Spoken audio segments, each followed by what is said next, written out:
thlir tu zong zong te khovel tana cross lera khai kang lal Isua Krista mingin in Chawimawiin chubai kan buk chewa voinia hianin Good Friday kan ti lal Isua misual te tana cross athi na cham phaphak Christian te na kan ser ni Pualin tun huna hianin pathian chubai buk na pathian fakna kan nei do na thlir tu zong zong te khoi mona tang pon min lo thlir ula min fak puya pathian min pol puya in huna changa thilung le ti tak zeta pathian min fak pui turin kan som tak meu cheu ani pathian le kha buthiang hlim kan chiaranga Isaiah zol ne Isaiah bung som nga le pathum chang thuma changin ani chu mishing te mu sit le du lovin a oma lungai na te nei mi le nat na shemi ani a mi ten an hmangaih an hu sanang chuan ani chu mu sitin a oma ke ni la chuan ani chu kan ngai sang silo ti zia kan mu a lal Isua Krista kha kum sang ni kalta khan cross lera kan tan khai kangin a oma kan chef kani ni ma selangin poita em mai chu zol nei Isaiah ma na lo zia to hi a thleng dik mek zela kan tan a cross lera tuara chu zol nei Isaiah ani chu kan ngai sang si lo ti ni tununa hian Mizoram thalaya Lawngtlai thalaya chu thleng mek zela cross kan ta na khai ka na khangai sang lovin ani ai chuan thil dang tam tak ai tol ngai san kan nga a tirko pol chuan in Galatia bung ruk chang som palia khan ke ro chuan kan lalpa Isua Krista cross lo chu ka chuan lo turzia mai chu tia ni ma sela ke ni chuan in thalai ko shana active member ani emo ministry in hmang kan ni emo Isua kan ngai sang ti ve thin mai la lal Isua cross tak ai chuan in ko shana kan ni na te ministry kan ni na te kan rong bol na te hi kan ngai sang kan chuang zok thin ani khoya emo vazin ta angila tu ma min shet ngai lo na kan introduction pek thin dan chu ko shana chu kan ni ve a zai pol member kan ni ve a committee member chu kan ni ve a kan ti thin ani kan in soi chop thin ani ni ma se lal Isua zui tu tak chu petera khan Isua aphat ton khan mi te khanin hei hi an zinga mi kha ani ve an ti lom zoka Isua zui tak tu te su mi ten an Nunna Isua zui tu an ni ze an muthina ke ni ero chu kan in soi zok thina ke ni chuan chu ti chuan cross ngai sang kan in ti thina ni chu voinia hian ka soi du chu hei hi ni lal Isua cross ngai sang tak tu ko thana ni na te ministry ani na te kan rong bol ve to na te aya cross ngai sang tu te Nunna pathian alal thina lal Isua na mang thina tharau vina kaltlang thina ni tun huna hianin leile vana thilom zong ain kan lalpa cross hi chuangila eng wangin mo chuta chuan kan lalpa chu cross anang le keita na thi wangin rong bol na kan ni ve na te ministry ko shan thalai kan ni ve na te da tha in kan chapo na ta kan chuan ber tur lal Isua Krista cross chuangilangin hallelujah amen avan poimo take kan ni na te kan chuang ma thina ni tira u kan rong bol ve to na te chuta chuan ka kal ve to tilovin cross chu leile van zong athu nei tu in ngai tlom aron thina cross chu chuang tu ni turin voinia hen atharin kan in som tak meu ani leile van thil zong te ain kalalpa cross ka chuanga chuta chuan kalalpa chu ka aya thi wangin hallelujah amen leile van thil zong te ain tin pathian fakina masaber na ta ni lo zayang u hallelujah kan zai mai trong trai na toy kan hmangaih hallelujah amen tharau thing him kan lo ma che zanina hian voinia hian lalpa tun huna lalpa helaim program kan man hi min lo thli le tur te zong tan mal som na lo ni ro se ke ni chu min ti tlom la hallelujah kan chuan ber chu cross lo ni ro se hallelujah amen chuan tang kan nei lova I cross chu kan chuang thar le hallelujah amen kan ai thi na cross ngai chu tunu na yan choi sanin lawam sela ke ni chu min ti tlom la nang ma lo ro puyang che hallelujah amen ro pui na choi moi na itani se thara vin minuwa bla thara thiang hlim nang ma lo zalen perang che Isua Krista mingin kan dile amen leile van thil zong te ain leile van thil zong te ain Kalal cross ka chuanga Tuta chualin kalal pa chu Tuta chualin kalal pa chu Aya ti vangi Chhandamtu ne kain pe Chhandamtu na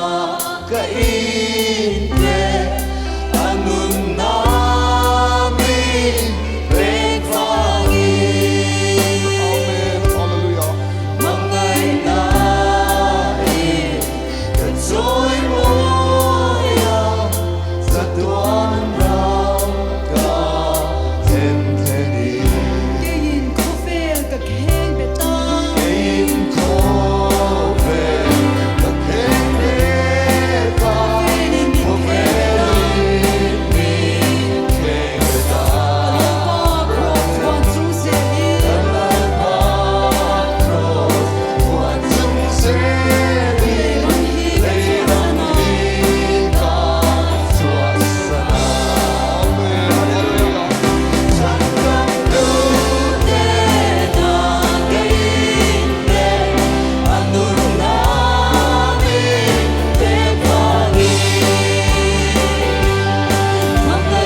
Hallelujah.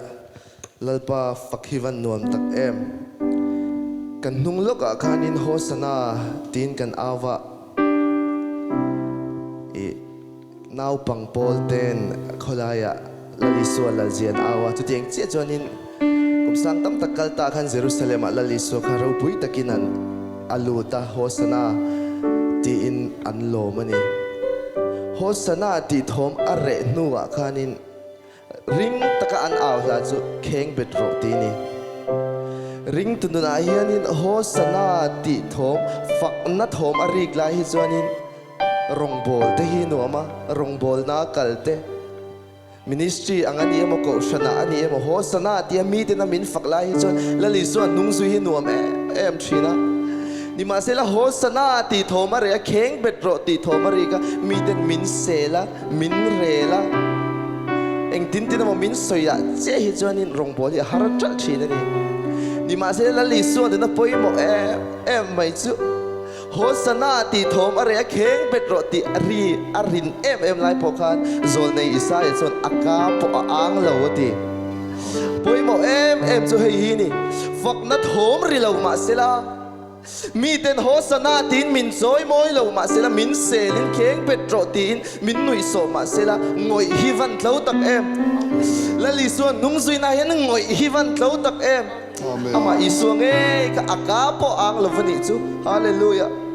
จูวังชวนอินเฮโคเวลินจูโมอินเซลนั่นเตอินเรลนั่นเตอินเอลนะอินเอร์นั่นเตเนี่ยจูวังชวนมีดังเฮ้ทิลชติตุมินมีดังจันพุยปอนี้ละตูเตหมดชวนอินมีดังหัวลันมวยตุ้มตีเตปนมินละสยังจูวังชวนพุยโมเปรจูมีเตมินผู้ตานตูระบวยละฟิลาฮาเลลูยากันป้าวานะมีเขียนเองตินเงี้ยมินห่วงเดียวบวยละจูพุยโมเปรฮาเลลูยาอาเมนฮาเล โฆ ลู ษ ยา ณาเตียมีเต็นมินฝักทอมริเรามาเสละเค้งเป็นโจดินมินเราเซลมาเสละอาเมน แล้วไปสัวครอสก็วนตะตังฮาเลลูยา อาเมน ฮาโลวินก็วนตะเซลักที่ตูเต็นน่ะอีสัวซอยมอยน่ะอมเชน อาเมน จูมีแต่ชวนราตัมตะกันสัวเชนฮาเลลูยาฮาเลลูยาครอสละลีสัวตัวนะครับมีเต็นมินเซลมาเสละฮาโลวินก็วนตะเซลักเชื่อมาเสละจูครอสซุปเปอร์มินก็วนตะเซลักที่ตูเต็นน่ะฮาเลลูยาทาราวินฮาเลลูยาอังกัลตั้งราตัมตะกันสัวเชนนั่นนี่จูจูฟังส่วนคลีดูดูตักมีแต่นั้นเซลเจนี่เทโฮสนาตีทอมริลวินเค้งเป็นโรตีทอมอินุนาอัลเลียนั่นนี่เทสุดยังหุนอาปดส่วนโมจูโครสุดทาลวินก็วนเซลังอ่ะทาลวินลวนนั่นนักกินอ่ะแล้วลุกขึ้นมาอีละจันโตนั่นนี่จูฮาเลลูยาอาเมน อาเมน จูมีเชรงส่วนมีแต่นั้นฟักแล้วน้ำหุนอาจจะปวดแล้วลิสวคริสตาครอสแล้วทาสวงเจฮาเลลูยาโซรัลดิ้งกลางอดินปะเทียนี่ฟักเลยเดีย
om na le mual phau don lovin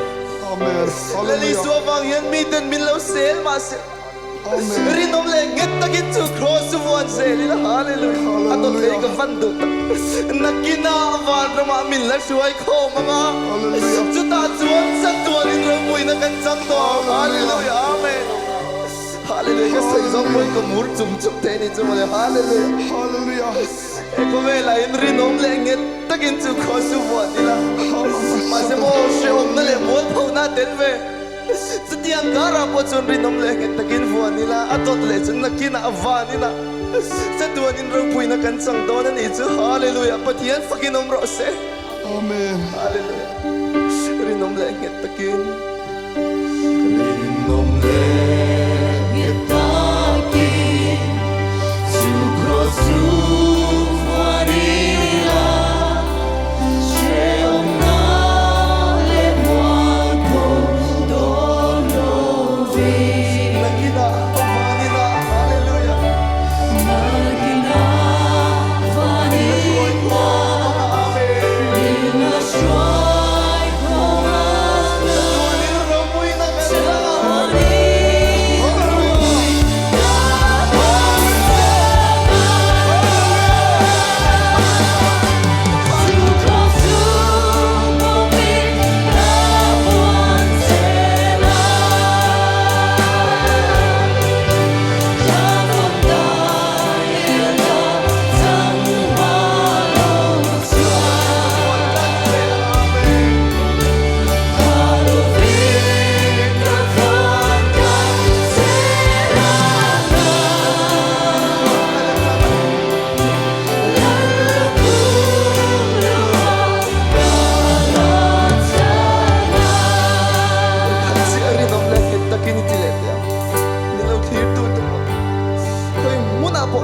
Huingun takin lo nga kete rinom lenget takin su cross su vuan ila she om le mual phau don lovin lai cho har ve mai thai she om le mual phau don lovin ti lai ti ma sila mo kan lo man turi sa tuanin na ti rei lo de ni to lo sa tuanin vanin a ro pui na kan chang don ani chu hallelujah amen rinom lenget takin su cross su vuan oh hallelujah hallelujah amen rinom lenget takin Rinom lenget takin su krosu varila ale mual phau don sheom na le mual po dolovi nakina awan nila magina vanila mga amen ila shwai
Sam som nga le pakhat chang som pania chuan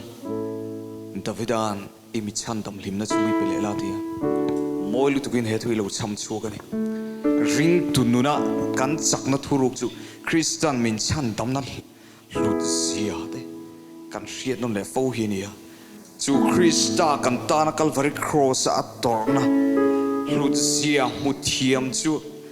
an Nunna limna thuk lu tuk mayom thlina ni kalaron sakturi katani tur ti lania tharau thiang limin cross pathian thil ti theina le finna hetai min roi lut sekadua hela thuin kan thilunga thu takmein hmangaih tuin a hmangaih na vor top Calvary cross atarlan na thina manga tarlan nei a hlut zimin riat chu tir le sekaduni tharau thiang limin pathian ro puin turin helai kan lo hlana katani tur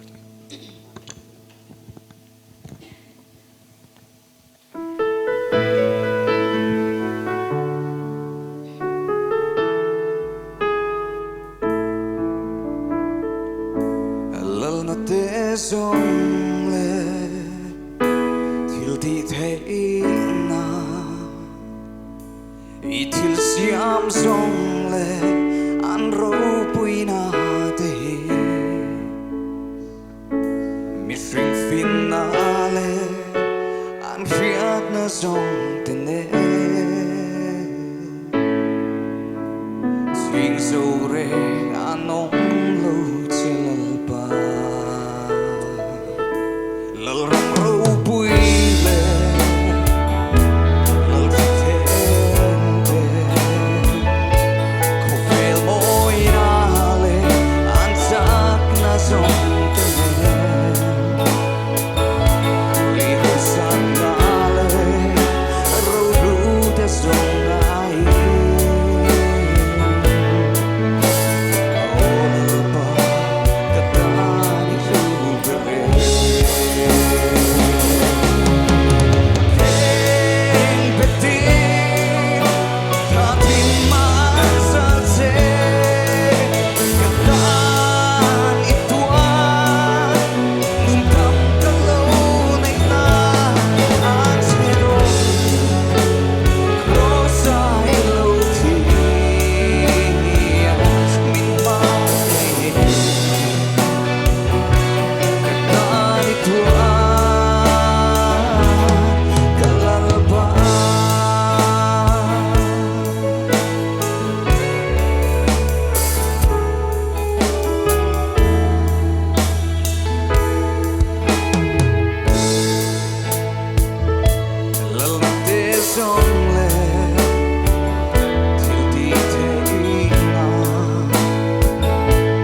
Tuhan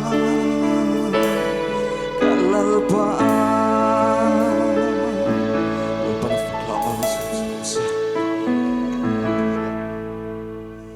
Mathaya bung som ni le pasari sang som thum pakwa tang kan sia range tin mi ve ya piang te chuan an luthingin nang pathian biakin chiata ni thuma sale tu intidam ro pathian fapa ini chuan cross ata lo chuk ta che ti in anti ela he hi lali so cross le ra khai ka na om to nuwa thil thengani sang som li pakhata chutiang pokin pui thiam lal te chuan le khaziak tu tenen ti elin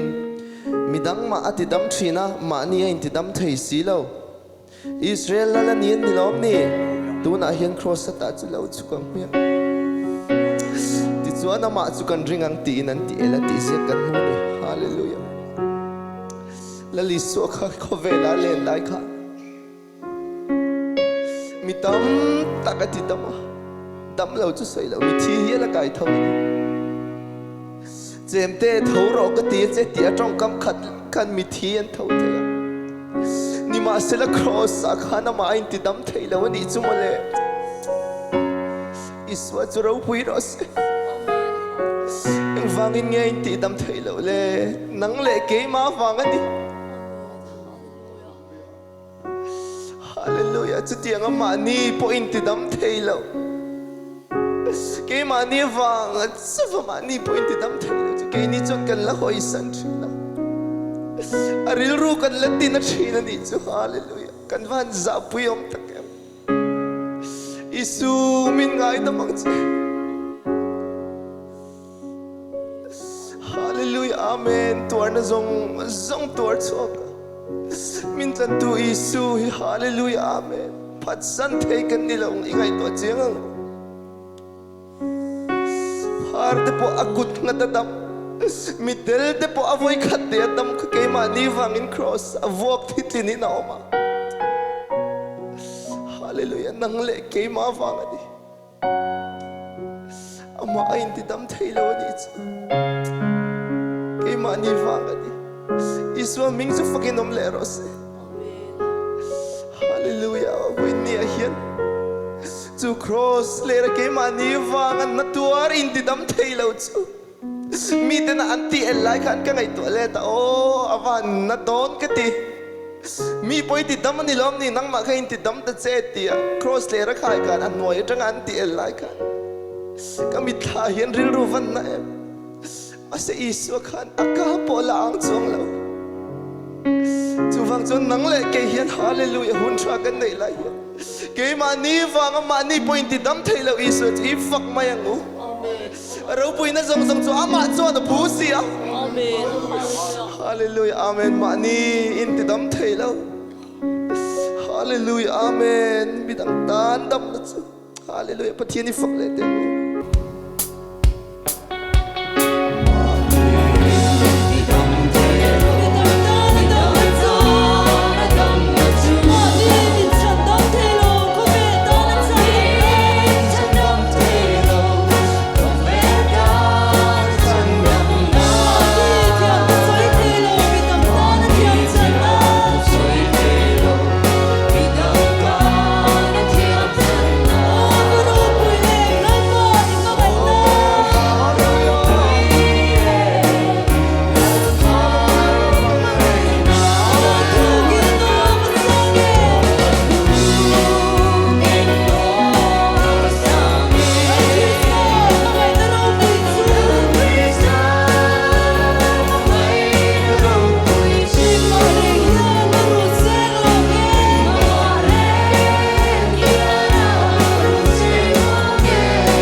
chuan siak pung thum chang som paruka chuan pathian in khovel hmangaih em a chuti chuan a fa pamal nei chun a pe a ama chu tu po ringa piangan boral lova chatua na Nunna nei zok nan khovel thiam lo chantir turin pathian in a fa khovel a atir lo khovel ama wangan dam theina turin atir ani zoke ti kan muni zaina henu nau du tak khovel tamle na turin papa Isua min pe a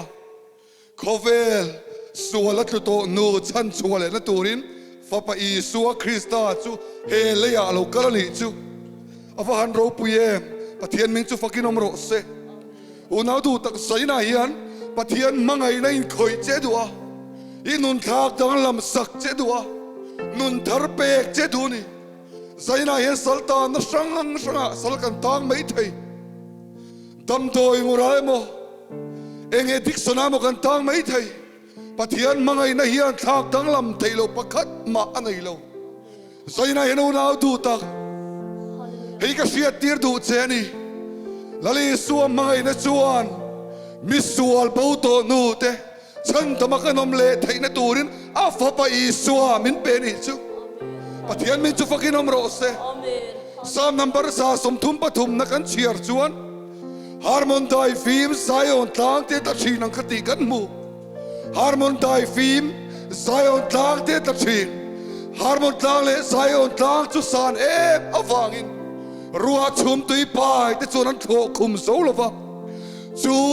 harmon tlang le Zion tlang a chun dai asur ti thina chu lai thai fere te chuan an lo that puya than len nan an lo mangang chi a hian lali suwa mai na chuan Calvary tlang chu tho khum zo lova hallelujah lali suwa mai na chuan Calvary tlang chu tho khum zo lova chu muna chuan athi sen lu chu lo luang chuaka misuar sualina ai chia do vecto te kantam le na turim papa Isua Krista tisel tui lo luang chuak chuan misual te min ngai tama min sil fa yri hallelujah saina henu na du tak thian mai na chuan ngai dam thei lo nei lo wa enga misual to po enga lo bo che to po min ngai tama nun thar min peduni zaina hian lali suam mangai na chuan a sui reng chia zaina he pathian mangai na dong tur he tunge mo ka ni le amaro chu phulo mangai na chuan kan nun himin thak dang lam sakadua kalalpa tu hal dang charin ka cross point Calvary lampang apana una du tak zaina hian kalalpa tu hal dang chara nang le ke avanga tu hal dang chara tu tana he khovela nun manglawa chuan in nun kha ama tan hlan turina phut le ve chesin he khovela he ke ni chuan kan du danin kan nun kan mang thi zalen takin kan nun ka thulom kan ti thin ama ro chu saina hian mo ke hi ka sia tir du che lali suwa hian nang le ke avang hian it's my life ati velo vasin pa du song pa thilti chumiti puiti na tur chuan Calvary loro mun anti so panangar ngara una du tak saina he chu mangai na chu changle turin ka som du cheni phulo mangai na chuan misualte min ngai dam don min chandam don saina hian una du tak iom muna trangkan pathian mangai na chuan khoi che sela tidang lam che ro se lalpan mal som ro se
Hallelujah. Korinthon khat bungruk chang somni a chonin manalei in ni to asin chu wangin in tak sign lalpa choi moi ro uti je kan huwa manalei kan ni to ani chu kan man chu enge ni ti chonin kan man hi atau lut tu ka Calvary tlanga lali Isua Krista ka cross a khen be ngai ni kan man ta om zia chu kan man chu enge kan ti chon Isua Krista thi sen ani chu kan man van tau tak em chu chuan Isuan min lei to a chu kan man ani a thil man tlom reng chu aman na tlom miaw wangin kan ui vak lova na tla na de chuan thom no man tlom second hand te kan ha thina in nei na te thil ti puya chuan in thom no man tau kan ha thin a chan chu man tau chu kan ngai hiwa man tlom chu kan ngai hlu vak lovani kan man hi a tau lu tu ka lali Isua Krista thi sena lei kan ni chu hallelujah chu wang chuan in drugs boy tang mei tur tan te zungol vei tur tan chuan kan man hi tau lu tu ka chu tiang kan tan lo nan chuan hallelujah lali Isua Krista ka cross sa min tan na min lei nan a thi sena chua ka ni chu Amen. amin tiang lim chu fakin amro se Amen. Hallelujah. hallelujah kan man hi van tau tak em Hallelujah. Amen. kan man hi tau lu tu ka Satan na boy tang mei tur kan ni to lo hallelujah min lei to hallelujah chu wang chuan thip tu ta eng salta na ngai tan kan shelava eng boy a ngai tan kan she heklo ma se hero kan ria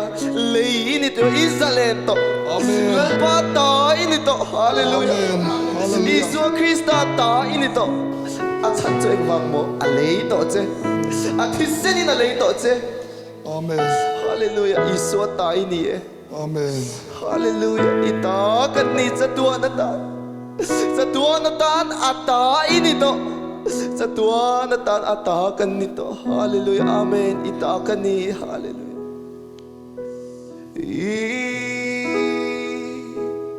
ita kan ni sa tua na tan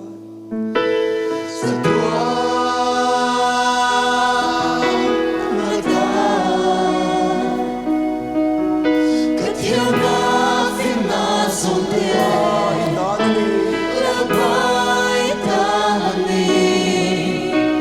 Hey hey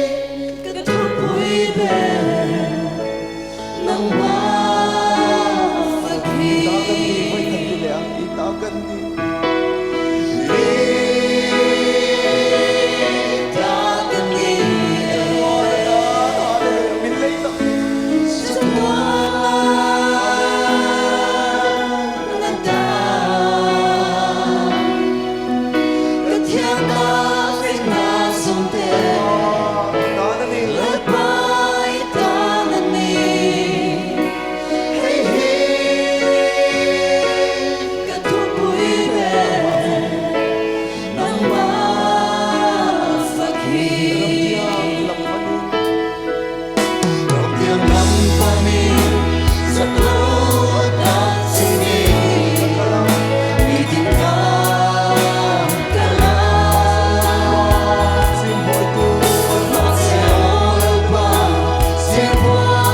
chuan kan sual na dela soi thin ma sera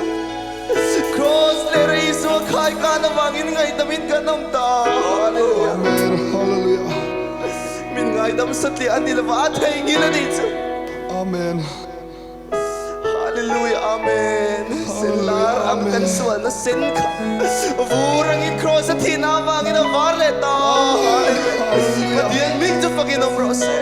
Amen. Hallelujah. Amen. hallelujah amen Hallelujah. hallelujah amen pathian fakin hallelujah thir tu te kan som le du chu tu na olal pa hey ka shi lom tu ka shi kan tin lo ang in cross thi na khongai na wang chuan min pom le si amen hallelujah tu na olal pa hey ka shi amen hallelujah Tu na olal pa hey kashia lom tu ka shitse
hallelujah amen lalisua min mangai na hi arau pui le tuka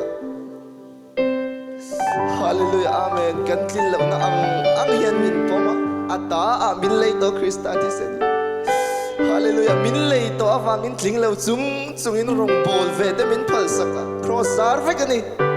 voin ni helai mun lo ding te poi tlin na kan nei lo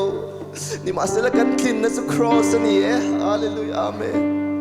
chu wang chon pathian mangai na hi azaya fakashil mai tur kan ni hallelujah zain kashil don im mangai na hi katan lamoi peranisi misual dum berte min silfai na chu kadam chung zongin ka puang zelang tin pathian ni faklet yang hallelujah zain kashil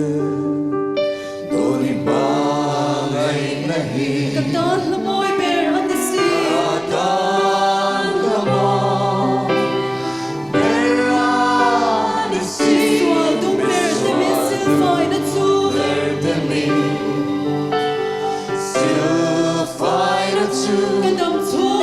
Let the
pathian limin min nei la kam mangai chaw hallelujah amen jing nu ni Isua dan sau lan se la mo hallelujah cross kan dan tu ke mani va kil na thir khen tur tu Krista dan kan dam chung kum dei lan se la mo hallelujah amen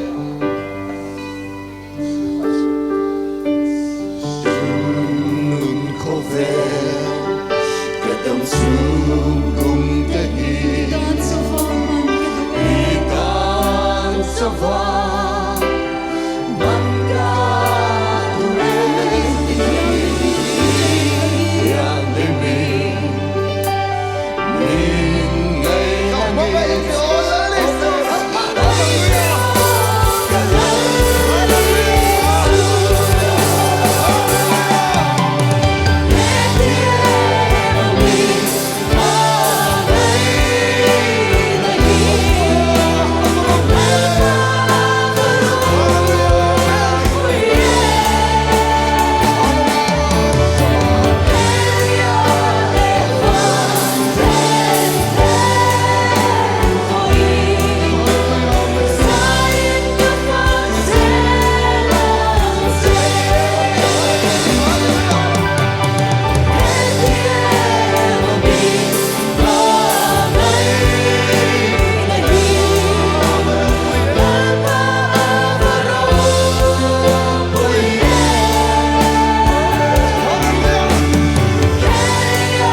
try ngur